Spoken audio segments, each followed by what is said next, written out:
And now, introducing our host, a man who needs an introduction because he is just another white boy giving his opinions on games online. You probably don't know him. You certainly don't love him. But here he is anyways, Dumpster Man! Thank you. Please, you're too kind. The Game Awards is coming up, which means that you're going to be subjected to pretty much everyone online telling you what they think deserves to win Game of the Year, what got robbed of a nomination, and when their game of choice doesn't win, why whatever did win didn't deserve it, why Jeff Keighley is a hack, and why the awards are rigged, and they never actually cared about them anyways, and so on and so forth. Not that I don't agree with the broader sentiment that the importance of the Game Awards is, dubious at best, but my question to people who are just really invested in who wins this award is just, why? The average gamer's investment in specifically what wins Game of the Year has always been kind of confusing to me. Because it is, for example, a lot easier to go watch every Oscar Best Picture nominated film and make a more or less informed, though still subjective, opinion on what should win. Whereas the Game Awards Premier Award frequently plays host to massive 100+ hour AAA games, asking every gamer invested enough to be tapped into the Game Awards to play every Game of the Year nomination is a pipe dream. So the result is that everyone kind of just roots for what they played and liked best, like it's team sports. I think that's ideal in the eyes of the Game Awards, though. It doesn't really matter why people are watching and talking about the event, just that they are watching and talking about the event. And the tribalism surrounding video games sure generates a lot of conversation for the Game Awards. For free, might I add. All they gotta do is post those nominations. I think the notion that any gamer can really critically evaluate what should be Game of the Year is kinda silly anyways. It's no more or less silly than the idea that there can be an objective best film of the year, or book, or album, or whatever, but it's just extra silly when it comes to games which have so many different moving parts that every individual is going to place different weights on. And hell, games like Elden Ring, The Witcher 3, or Kingdom Come Deliverance 2 could have been experienced so vastly differently by two different players that even if they both individually arrived at one of those games being their favorite of the year, it could be for completely wildly different reasons. They could have had totally different experiences. I think everyone knows this deep down though, but it just doesn't really matter. When a game you really like from a developer that you respect gets awarded for their hard work, it's fun to see.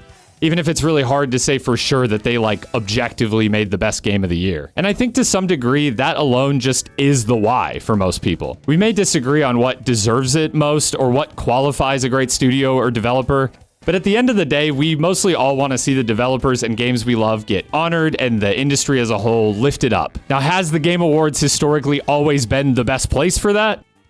No. God, no. But at this point, it's kind of our only option whether we like it or not. How did we get here, though? To the point where essentially one organization decides what is the best game of the year in the eyes of most gamers, like this godlike entity? If you're like me, old, you might remember a time when practically every game would claim to be Game of the Year. Back when there was no real Game Awards and games journalism was a thing that was very much thriving, all sorts of groups, shows, and publications would give out a Game of the Year award. This actually prompted me to find the most exhaustive list that I could of Game of the Year awards, and to be honest with you, there was way more than I was expecting. Many of the publications that were giving out these awards have stopped or closed outright, but there is still a fair few more than you probably knew about. I mean, it's not like the Game Awards swooped in and completely stopped everyone else from having an opinion, you know? But this brought me to the ultimate questions that I seek to answer here today. How did we get here? How did the concept of Game of the Year develop over the years into what it is now? How did the Game Awards become this godlike entity determining what should even be considered the Game of the Year? And in all of this, is there any kind of objective criteria that makes a game worthy of being Game of the Year? The answer to that last question is, of course, no. But given that I looked at a mountain of data on Game of the Year awards over the years, maybe there's some kind of trend or nebulous best answer that I can give as to what makes a game Game of the Year worthy. And at the end of the day, most of this is just my opinion. It's not that serious, but maybe we can learn something together.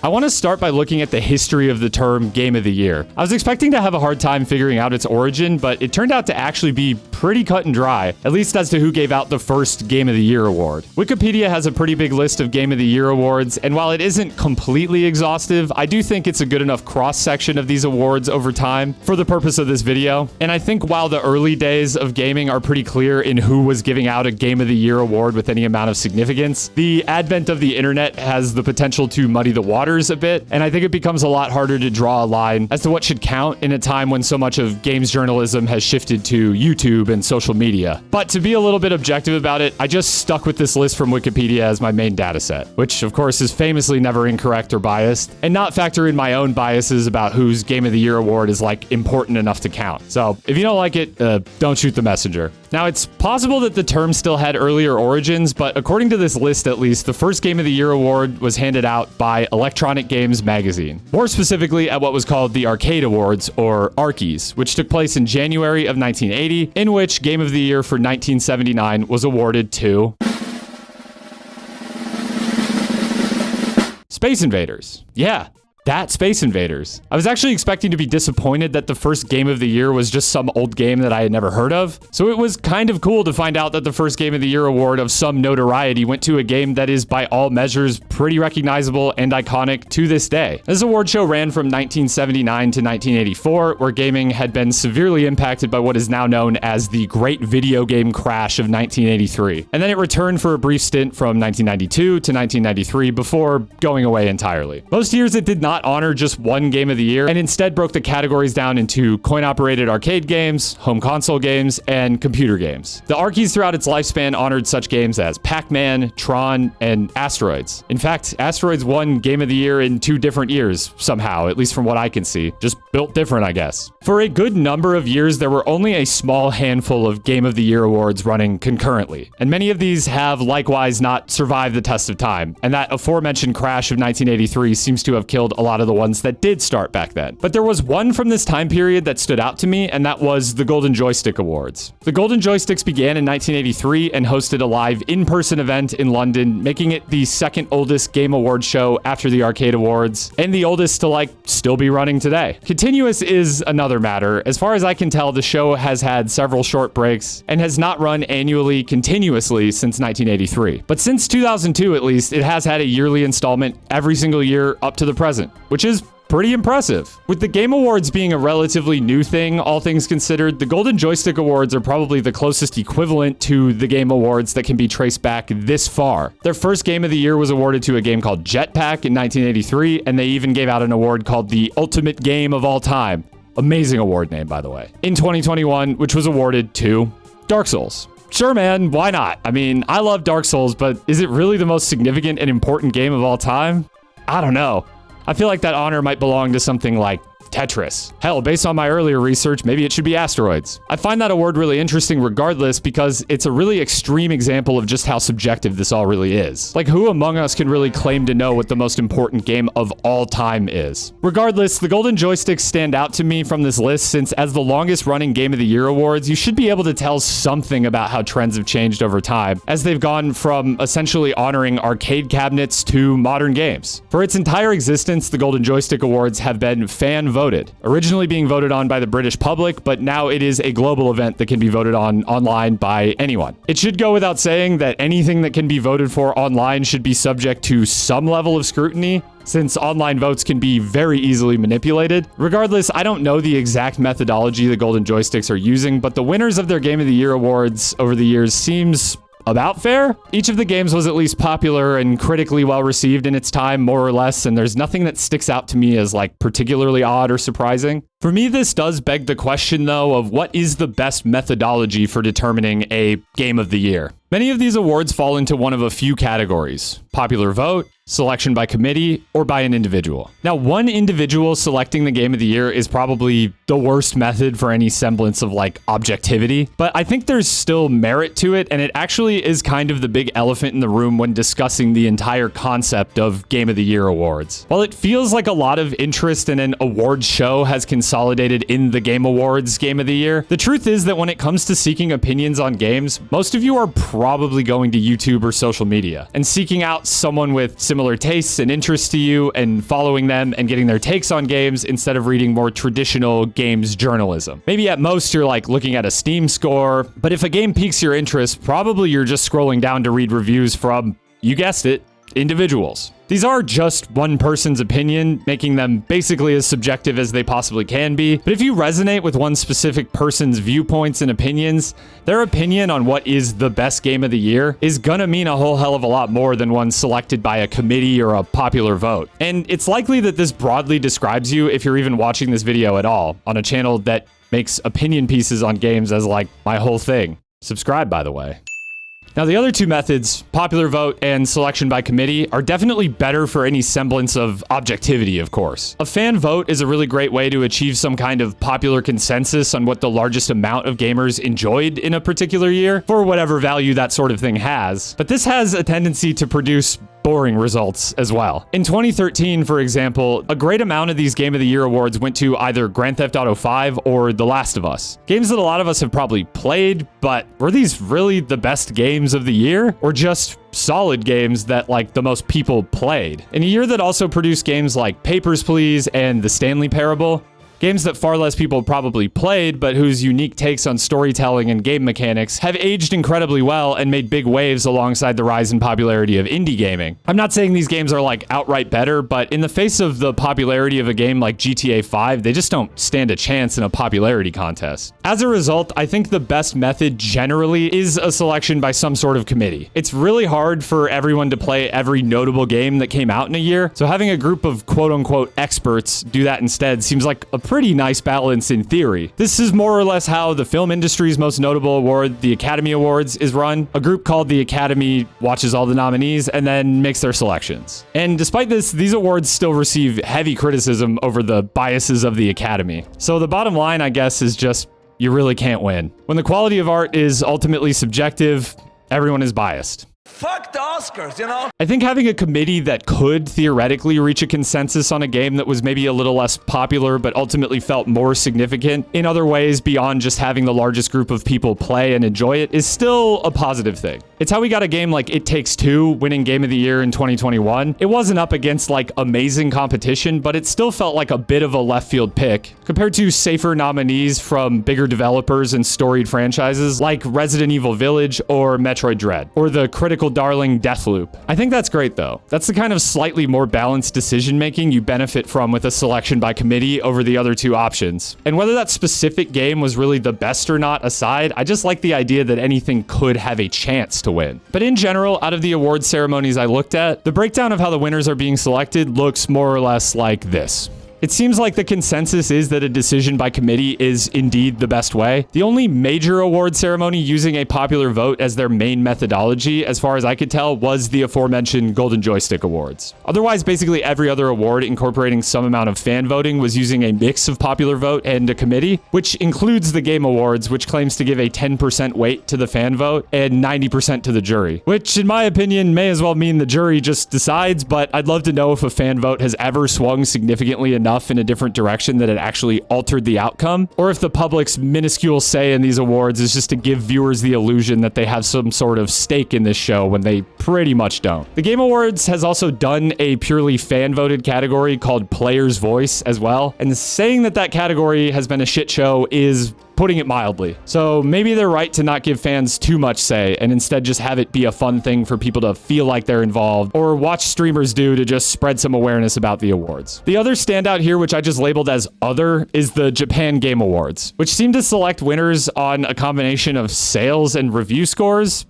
Sure, man, why not? Is there any merit to using an objective metric like sales, or slightly less objective but still pretty measurable things like review scores to determine the best game of the year? And well, you need not look any further than the best-selling game of each year to realize why this probably isn't a good idea. It's Call of Duty.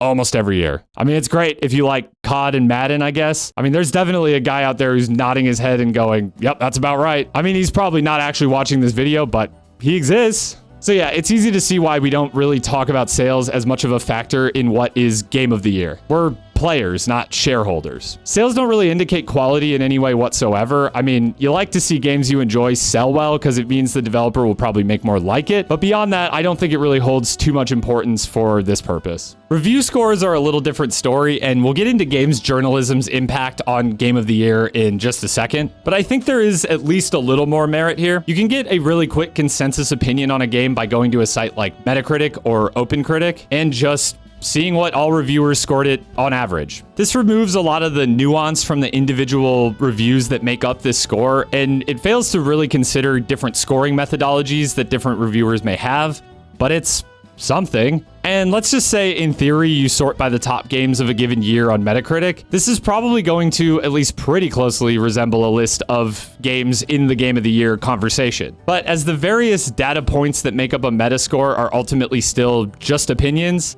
to me, this is basically just a really broad stroke review by committee, but without the potential interesting collaborative decision making. And so to me, it has about as much value as any one of these awards does, or probably even less. There's not no merit to it, but I think there's also a reason why we don't unanimously hail the highest reviewed game of each year as Game of the Year. And for 2025, hilariously, the top 2 games on Metacritic are the Switch 2 re-releases of Tears of the Kingdom and Breath of the Wild, respectively.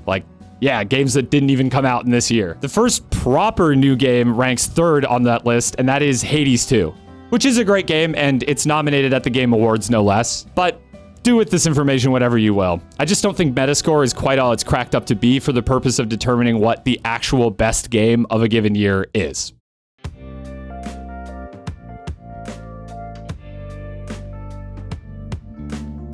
It obviously took a while for people to really feel like video games had any merit as a form of art, and arcade cabinets had more in common with slot machines than they do with movies that people would award as a form of art. So likewise, it took a while for the concept of awards for games to really kick off, despite early attempts. Around the mid-90s, however, due to the increasing popularity of home consoles like the NES, so too did more of a culture around gaming begin to evolve, and with it came all sorts of magazines and various publications dedicated solely to gaming. Around this time as well, a little thing called the internet was gaining popularity. And what better place could there be to read about and discuss games than the internet? So beginning in the late 90s and continuing and way accelerating into the 2000s saw an explosion of different magazines, websites, and various publications surrounding games. And many of these would choose to give out their own Game of the Year award. This time period even saw more mainstream media like Time, Telegraph, and The Guardian get in on gaming and even select their own Game of the Year. There was definitely some major Game of the Year overload around this time, one way or another, to the point where a game winning one felt like it didn't actually mean anything, at least to me, because awards with that name were being given out like candy, which led to every game boasting on their box or Steam page that they were Game of the Year, and even led to an explosion of the somewhat infamous Game of the Year edition, where many games, when they were all done receiving DLC and expansion content, would get re-released as a definitive edition, and for a period of time, it felt like every single one of these was called Game of the Year edition. And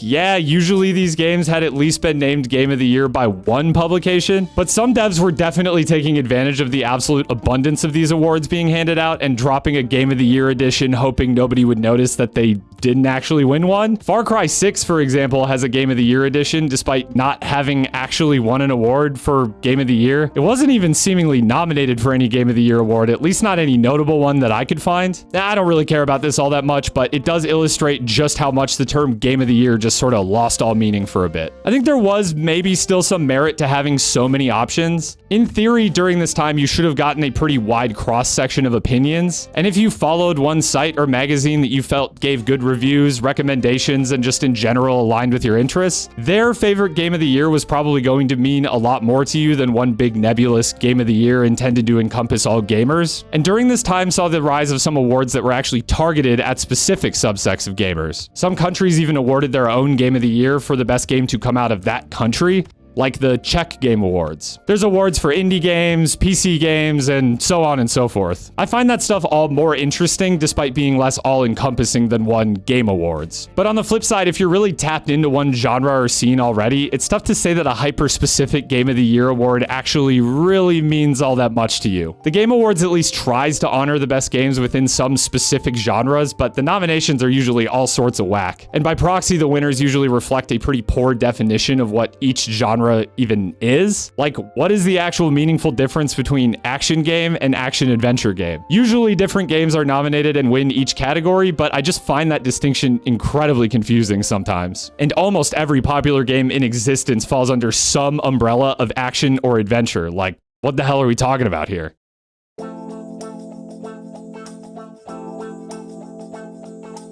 Now, something that I thought would be interesting to pause and take a look at is during this period of expansion in just how many Game of the Year awards were being given out, who was actually giving and winning these awards? And if there was ever any kind of consensus among publications as to what games or what kinds of games tended to win these awards. With a lot of data to pull from, I figured perhaps maybe some kind of trend would emerge that suggests a eventuality of some kind of centralized authority. And what I found was actually pretty interesting. I removed a few awards from the data set that I considered to be outliers. And while they had an award called Game of the Year, shows like the Czech Game Awards, which as the name suggests, only award Czech games, felt like they wouldn't provide much useful information for us here, since they would nearly always go against consensus by design. So for the purpose of this segment, awards like that with really specific criteria are not being included. And it wasn't until around the mid-90s or so that there even was enough of these awards being handed out that it's interesting to analyze broad trends. So this data starts in 1995. Also, I am just no expert data analyst or anything. My data set is from Wikipedia. I have a high school level understanding of statistics and Excel, and so this is my very amateur analysis. I think I found some interesting stuff, but if you're someone more versed in this than me,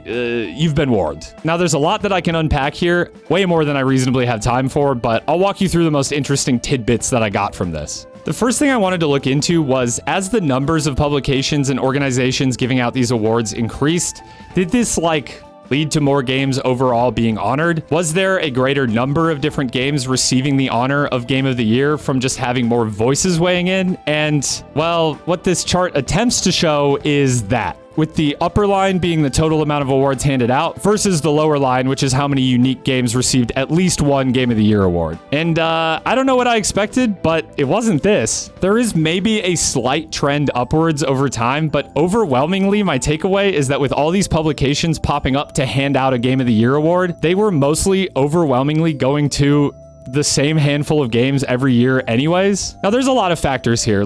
Although gaming journalism was undergoing a boom alongside the rise of the internet, games themselves were not getting easier or cheaper to make. So although these publications could have chosen to honor a greater variety of games, it is possible that there just wasn't a greater variety of games even worth awarding in the first place. I'm not sure I buy that though, and it certainly doesn't reflect my personal experience. What I actually think is happening here is that these publications just became so risk averse for fear of losing readership or whatever, that they mostly just tended to side with the popular consensus on whatever the best game of the year was to avoid upsetting too many gamers. But if that isn't conclusive enough for you, here is a chart that shows the amount of awards going to the same game, plotted once again under the full amount of awards given out. So whatever the most awarded game of each year was, this is essentially how many of these unique awards went to the same single game each year. There are obviously some peaks and valleys. In some years, maybe there wasn't one consensus favorite game and they were instead split between two, like in 2015, where the awards were pretty solidly split between The Witcher 3 and Bloodborne. Not envious of anyone who had to make that decision. But for the most part, once again, the trend here shows that many of these publications and award shows were honoring the same games as their favorite of a given year. And in fact, the beginning of the Game Awards in 2014 seems to have had an impact on this as well, with more and more of these awards going to whatever specifically the Game Awards deems is Game of the Year. You can see a steady upward but generally proportional rise to start, and then it just kicks into overdrive with some of the most egregious years being 2017, where 77% of these awards went to Breath of the Wild, and 2022 with a staggering 82% going to Elden Ring. Not saying those games don't deserve it, but that's an awful lot of awards going to the same exact game.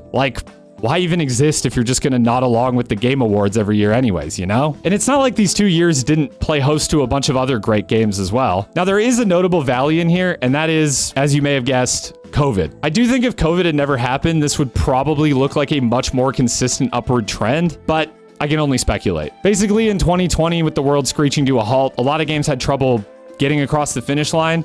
And so for a few years, we really saw not much of anything noteworthy coming out, or some coming out in really rough states to say the least. So the people that wanted to continue giving out a Game of the Year award had to get a bit creative and honor something that in a more packed year might not have otherwise received that top honor. The Game Awards included, who most notably handed out their premier award to the game It Takes Two in 2021. And otherwise in this same year, the largest plurality of these awards, 5 out of 29, went to the game Deathloop, which is pretty good. I mean, I'm a big fan of most of Arcane's games. Not you. And I had a fine time with it, but I also wasn't blown away by it, and I'd say I prefer the Dishonored games and Prey to it considerably. Other notable games receiving Game of the Year honors include Returnal, Psychonauts 2, Inscription, and something called Chicory, which I hadn't heard of, but it seems cute and has a good reception on Steam. In general, just lots of great smaller and even indie games. And while I'm not saying I want to see the industry struggling like it was in 2021, it would be nice if every year saw this kind of diversity in what games are being honored without, being like forced at gunpoint. Why not? On a related note, I wanted to look at what genres of games were mainly winning these awards. Now, I do want to clarify, since my data came from Wikipedia, I am mostly using Wikipedia's genre designations, which are, well, they're painting using pretty broad strokes, to say the least. Regardless of how well these games are classified, I think you're going to find the trends are pretty clear and agreeable. I broke these down by decade. Obviously, my data on both the 1990s and the 2020s is pretty limited, so take that with a grain of salt, but here goes anyways. For the 90s, you can see genres like platformers, fighting games, and first-person shooters highly represented among Game of the Year winners, but do take note of the biggest pie slice here, which is action-adventure. This might be one of the broadest, most nothing-burger genre descriptors of all time, but you're gonna hear a lot more about it. So we gotta define it at least a little bit. To me, an action-adventure game is a game where you explore a world and get told a story, with generally action gameplay. Like, you run, jump, maybe you swing a sword, and so on. But without all the extraneous character building and so on that comes with something that might be categorized instead as an RPG. That's still vague, but you're probably at least picturing some game in your head. And if this genre distinction bothers you, don't blame me because it's also what the Game Awards calls them. So I'm kind of just working with what I got here. Moving into the 2000s, you can see action adventures pie slice already getting a little bit bigger. First-person shooter gets bigger as well. Action role-playing games go from having almost no representation in the 90s to quite a big slice here. And where fighting games actually had a pretty big slice in the 90s, they are just gone here. Not a single fighting game won an award in the 2000s. Pretty wild. But jump forward to the 2010s and Jesus Christ. Not only is action adventure commanding almost half of the Game of the Year awards here, but if you have a hard time distinguishing between what makes an action adventure game and an action RPG game, you are not alone. And that second category isn't going to be too exciting to you either. Meaning these two pretty damn similar genres won 2/3 of all the Game of the Year awards being handed out during this time. It's not that other types of games weren't coming out, but if you prefer some other genre and were hoping it would be honored with a Game of the Year award, maybe it's in that remaining third of the pie, but much more likely it just never really had a chance. Now, for what reason the industry elites decided that the pinnacle of artistic expression in this medium is like a heavily story-based, over-the-shoulder perspective adventure game with hours of cutscenes peppered with a little combat is beyond me. But that is the direction that things have gone one way or another, and it is overwhelmingly reflected in this data. I think this has led to many people somewhat rightfully feeling like these awards are just homogenous and samey industry circle jerks, honoring the same devs and games over and over. It's really hard to represent the tastes of all gamers with just one award show, let alone one award, but that so many shows and publications are handing them out now and the offering is still this homogenous is really a pretty huge letdown. It's no wonder why so much opinion content on gaming has moved away from traditional journalism and onto YouTube and such, while the power of a Game of the Year award has consolidated into mostly just the Game Awards. When you look at this data, it really just feels like that was an inevitability. I guess if you're looking for a silver lining, albeit a small one, the pie chart for the 2020s so far is a little more reasonable, with action RPG actually taking the top spot and action adventure falling, though mainly because this is a limited data set only going up through 2024, and the absolute dog pile of all of these awards on Elden Ring in 2022 is actually mainly the reason the action RPG pie slice is bigger, not because a greater number of them came out and were honored. and not because less action-adventure games are coming out either. It might be true, but I think there's too many confounding variables to say for sure. Just based on vibes, I do think the 2020s has been a little better for diversity, with some indie games earning high honors, and some different styles of games like Baldur's Gate 3 being a traditional turn-based RPG, sweeping most of the awards in 2022. So I think things are looking up at least a little bit if you want to see a greater diversity of games represented by Game of the Year awards, but we'll just have to wait and see. Now, despite all of that, after looking at all of these different Game of the Year awards, you might be wondering if I have any opinion on which one is like the best, or if there's one that I think you should be paying attention to outside of just the Game Awards. There were a couple both included in my dataset and outside of it that I found really interesting. One that stuck out to me as highlighting a lot of interesting games for this award was Ars Technica. It seems like they stopped doing a dedicated Game of the Year award a few years back, but I looked into it a bit and they do still release a list of their favorite games of each year, and there's genuinely a lot of gems in there, and with really good indie representation as well.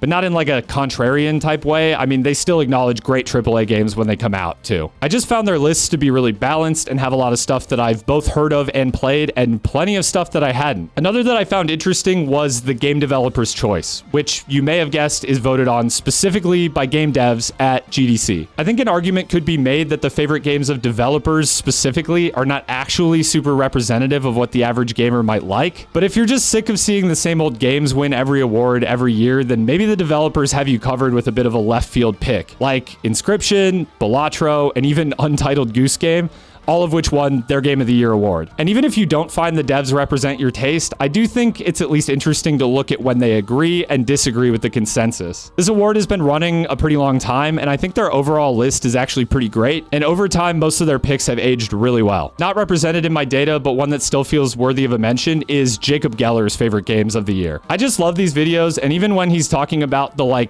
most popular game of the year, it always feels like he has a unique perspective or something interesting to say about it that I hadn't considered. And much more often, I do actually discover a couple games from his list, so I really look forward to hearing his takes every year. And speaking of outliers and unique takes in general, I did want to talk about the single most interesting game to appear here, which was in 2022, where The Guardian named Wordle the best game of the year.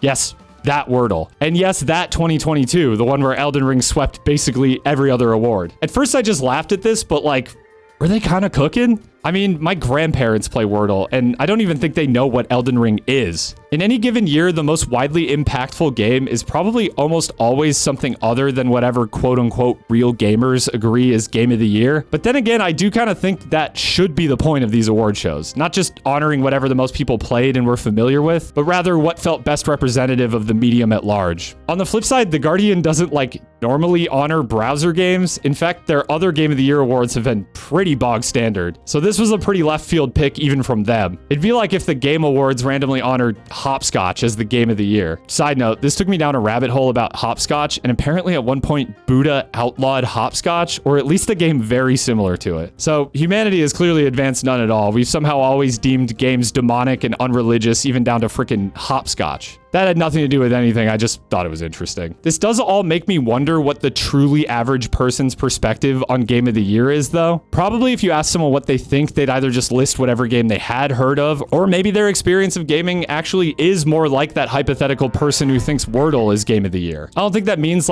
browser games and daily puzzles should be lighting up the Game Awards nominations, but they are objectively games. Just some interesting perspective on how in a bubble gamers are with most of their opinions. Hold up. What's that? My Game of the Year?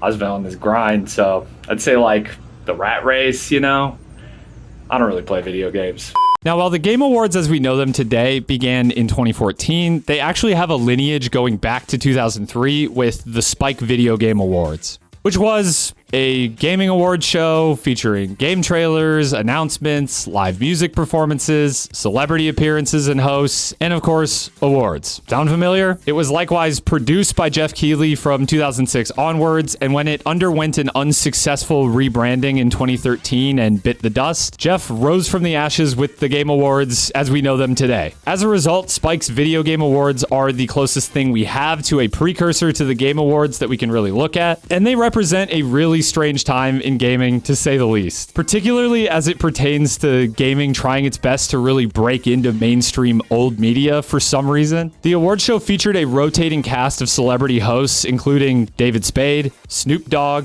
Samuel L. Jackson 4 separate times, and Joel McHale with a particularly ill-fated appearance that arguably had no small part in completely tanking the show. The award show airing on TV was its own curiosity. It's kind of funny that while gaming has become an interest comparable to movies, television, and other media in size and revenue, seeing gaming on your TV just feels still so strange. Like, I remember seeing Overwatch League on ESPN at one point. That was weird. Attempts made to bridge this gap by the likes of Spike and G4 never garnered as much success as they probably hoped, and gaming-related entertainment and media has basically entirely moved to the internet, which of course feels a natural fit. It's just still strange to me thinking about this award show and just how odd its existence feels even a short decade and some change later. Despite being an internet show, the Game Awards definitely has more of a feel of professionalism than its earlier Spike counterpart, and I think this is in large part due to Jeff Keighley. It seems like he really cares about legitimizing the industry with an award show to rival the likes of other industries' big nights like the Grammys and Oscars. Is the Game Awards actually that, though?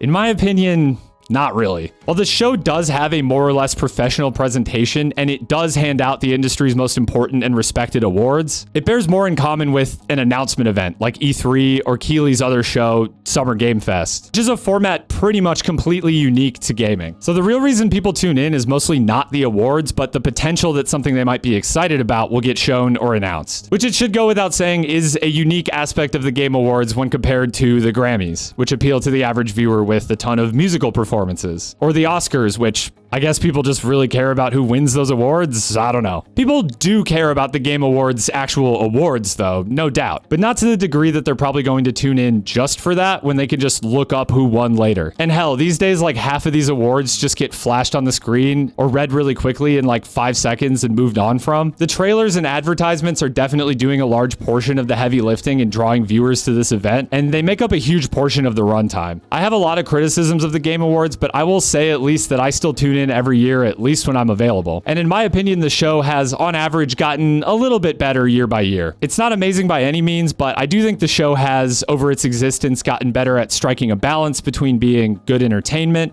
having interesting announcements, and actually honoring and respecting the games industry, with less stumbles and lessons learned each year as time goes on. And hey, maybe you disagree, that's totally fine. I consider myself to be mostly an indie gamer anyways, so the Game Awards has never and probably will never particularly be my cup of tea, but I still tune in, and I usually have fun. Naturally, I did want to take a closer look at specifically the Game Awards Premier Award, since it has in many ways become what gamers think of when they hear the term Game of the Year. The Game Awards has featured a Game of the Year award every year since it began in 2014, where it has always honored one singular game as each year's best game of the year. And I wanted to look at not just the games that have won, but also which had been nominated. And I actually kind of want to start by taking a look at the, I guess, second most important award, which is the Best Game Direction Award, since it actually has some relevancy to Game of the Year. This award began in 2016, replacing a short-lived Best Developer Award that honored a specific developer each year, but not a specific game. And since its inception, the Best Direction Award has usually gone to the eventual Game of the Year winner, but occasionally it honors a different game. I think in some instances you could kind of view it like a second place award, and it has happened in years where there wasn't really a clear-cut frontrunner for Game of the Year, like in 2019 where Sekiro won Game of the Year and Death Stranding won Best Direction, or 2021 where It Takes Two won Game of the Year and Deathloop won for Direction, and 2023 where Game of the Year went to Baldur's Gate 3 and Best Direction went to Alan Wake 2. As I understand it, the jury votes for these awards in isolation. There isn't any kind of like deliberation among the jury members, so I can only assume that in years where these awards are split, it's mostly just indicative of a close Game of the Year race and not some concerted effort to give high honors to a second game. I do think the semantics of Best Direction are kind of odd anyways. Like, shouldn't the Best Directed game pretty much always win Game of the Year anyways? Or is Game of the Year really just that much of a wider umbrella? I don't know, it just feels really subjective to me. Overwhelmingly though, that the award does normally go to the eventual Game of the Year winner seems to confirm to me that it's just a bit redundant, but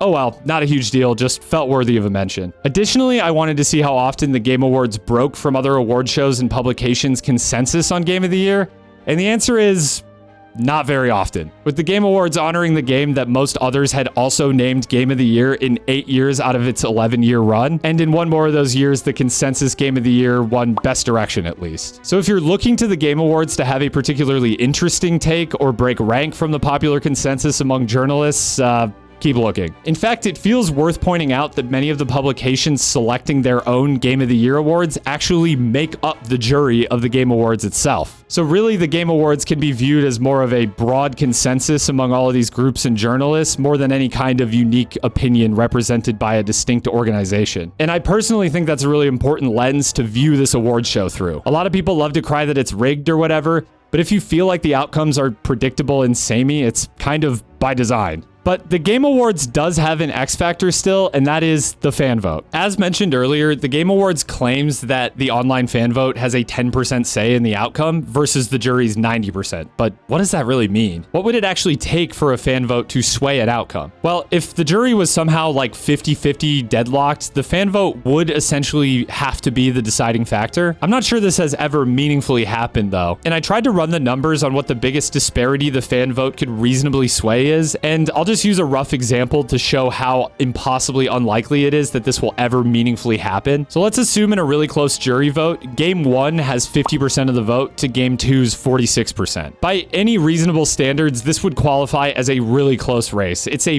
damn near 50-50 split. Probably as close as the Game Awards jury is ever getting in reality. And for the fans to sway this in favor of Game 2, they would have to vote 90-10 in favor of Game 2, which would cause Game 2 to win by under 1% of this weighted vote. And it should go without saying how impossible it is to get gamers to 90% agree on anything. So reasonably for the fan vote to ever matter at all, the jury would have to be pretty much completely dead even. Not to mention the jury is responsible for selecting the nominees in the first place, so they have the exclusive say in what even has a chance to win at all. Now, I have no real reason to doubt that the Game Awards is being truthful about the percent of say the fans have, and the reason that I think they're telling the truth is because as fun as having 10% say in the outcome sounds, the closer you look, the more you will realize it may as well be nothing. Sorry if that's like finding out Santa isn't real, but it shouldn't come as a huge surprise to anyone. To me, the fan vote is pretty much nothing more than a little marketing ploy to get people invested in the outcomes, but with a tiny moonshot of a chance that the vote actually makes some difference. Lastly, I wanted to take a look at what kinds of games are usually being nominated and winning,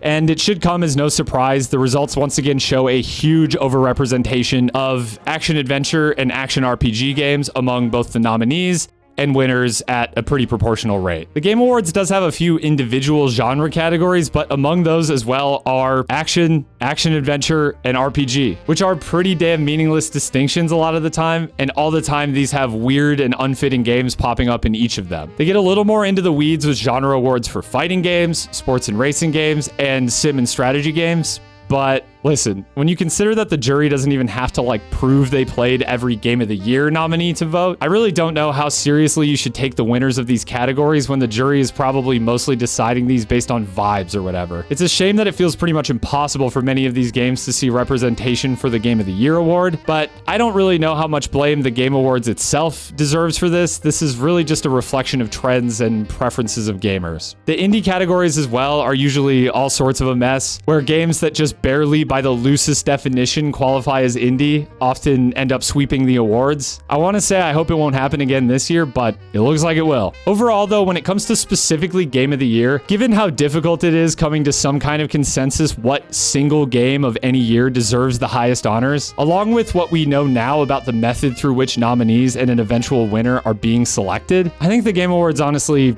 does a fine job. Not amazing, but fine. And given that this show isn't really actually about the awards, along with just how impossible it is to please all gamers with one single award, I think fine is maybe just as good as we're ever going to get. Putting it all together though, I think maybe we can now take a look forward at 2025's Game Awards and Game of the Year race. I do think I've looked at enough of the Game of the Year awards, award shows, different methodologies, and just data and stats that I actually do think I have some ability to say what I think will and maybe even should win Game of the Year in 2025. Looking at Game Awards winners at least, while there are still some outliers, it does feel like the games that win almost always fall into one and very often multiple of a a few different categories. For one, the game is popular and critically well received. Maybe not the most popular or absolute best reviewed game of the year, but popular and well liked enough that its visibility at the biggest award show of the year isn't a complete head scratcher to most people. In other words, people aren't going to mostly be like, huh? When the game gets read. 2, the game is AAA, or at least visually and technically has the appearance of a bigger game made by a bigger team. Some like super indie games have been nominated for Game of the Year before, like Balatro, but as of yet, we have not really seen one win at all. So I'd say this rule is pretty prescriptive. And no, Lorian, sorry, I do not consider you indie. Not with Hasbro money behind Baldur's Gate 3. And 3, the game feels novel or important in some other way. Like Baldur's Gate 3, again, being a pretty strong example. Being a super popular smash hit of a game despite being a take on a genre that was previously seen as being fairly niche or had mostly fallen out of popularity with modern audiences. As far as genres go, there is of course a massive overrepresentation of single-player action-adventure games and RPG games. I don't think that says as much about the Game Awards jury's preference though as it does just about the state of the industry over the past decade and some change. Significant outliers here are Overwatch, a multiplayer hero shooter, It Takes Two, and Astrobot, both more or less platformers. Otherwise, nearly every other game that has won this award satisfies one of these broad categories. So the question then is there a game that satisfies the greatest number of these general bullet points? And in my opinion, yes.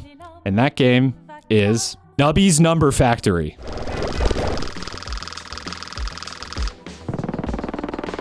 Okay, no, I'm kidding. That game would actually be Clair Obscur Expedition 33. Now, I like this game, so I am admittedly biased, but I also spend enough time in online spaces about gaming and talking with others directly about gaming that I know this game is a big deal for a lot of people. And with it receiving a record 12 nominations at the Game Awards, it feels basically pre-anointed to win big. But to keep things balanced, it's actually not my favorite game of the year, but I think my personal favorite is much more of a moonshot to win. And since this is still one of my favorite games of the year and clearly has a lot of consensus behind it being great, as well as just a great story behind its development, being a brand new development team, a small team no less, and being within a somewhat more niche genre. Yeah, I just think that this game's success and a subsequent Game of the Year win at the Game Awards would be a pretty satisfying conclusion to the year in gaming for a lot of people. I don't know that it will win, and if this ages poorly, feel free to come back and let me know how stupid past me was. But from where I'm currently standing, it makes the most sense. Trying as best as I can to remove my own biases, even though I admittedly like this game and would be happy to see it win. Thanks for watching. I hope you found this interesting or learned something, and I'll see you next time.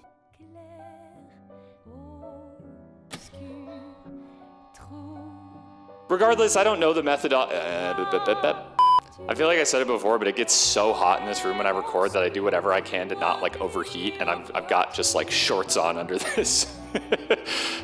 I'll cut to the wide angle to show the nice fitted suit with just basketball shorts on bottom.